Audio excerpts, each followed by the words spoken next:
ಜನಸ್ಪಂದನ ನ್ಯೂಸ್ಗೆ ಸ್ವಾಗತ.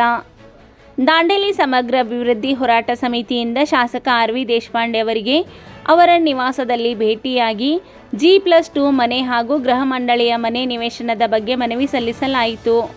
1100 ಮನೆಗಳನ್ನು ನಿರ್ಮಿಸಲು ಆಶ್ರಯ ಯೋಜನೆಯಲ್ಲಿ 2016ರಲ್ಲಿ ಫಲಾನುಭವಿಗಳಿಂದ 50,000 ರಿಂದ 70,000 ಹಣವನ್ನು ನಗರಸಭೆಯ ತುಂಬಿಸಿಕೊಂಡು 2020ರಲ್ಲಿ ಮನೆಗಳನ್ನು ನೀಡಬೇಕಾಗಿತ್ತು.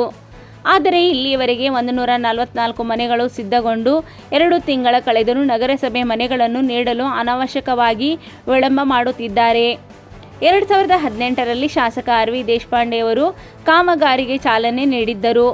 ಆದರೆ ಸದ್ಯ ಸಂಪೂರ್ಣ ಕಾಮಗಾರಿಯನ್ನು ನಿಲ್ಲಿಸಲಾಗಿದೆ. ಕಾಮಗಾರಿಯನ್ನು ಮುಗಿಸದೆ ವಿಳಂಬ ನೀತಿಯನ್ನು ತೋರುತ್ತಿದ್ದು, ನಿಂತು ಹೋದ ಕಾಮಗಾರಿಯನ್ನು ಪ್ರಾರಂಭಿಸಬೇಕಾಗಿ ಅಲ್ಲದೆ 2013ರಲ್ಲಿ 3,400 ಫಲಾನುಭವಿಗಳಿಗೆ ಮನೆ ನಿವೇಶನದ ಬಗ್ಗೆ ಅರ್ಜಿಯನ್ನು ಸ್ವೀಕರಿಸಿಕೊಂಡಿದ್ದರು. ಅಲ್ಲದೆ ಶಾಸಕ ಆರ್.ವಿ. ದೇಶಪಾಂಡೆ ಅವರ ಅಧ್ಯಕ್ಷತೆಯಲ್ಲಿ ಸಭೆ ನಡೆದು 10 ಎಕರೆ ಭೂಮಿಯನ್ನು ಕಾಯ್ದಿರಿಸಲಾಗಿತ್ತು. ಆದರೆ ಇಲ್ಲಿಯವರೆಗೆ ನಿವೇಶನ ನೀಡುವ ಬಗ್ಗೆ ಯಾವುದೇ ರೀತಿ ಕ್ರಮ ವಹಿಸಲಿಲ್ಲ.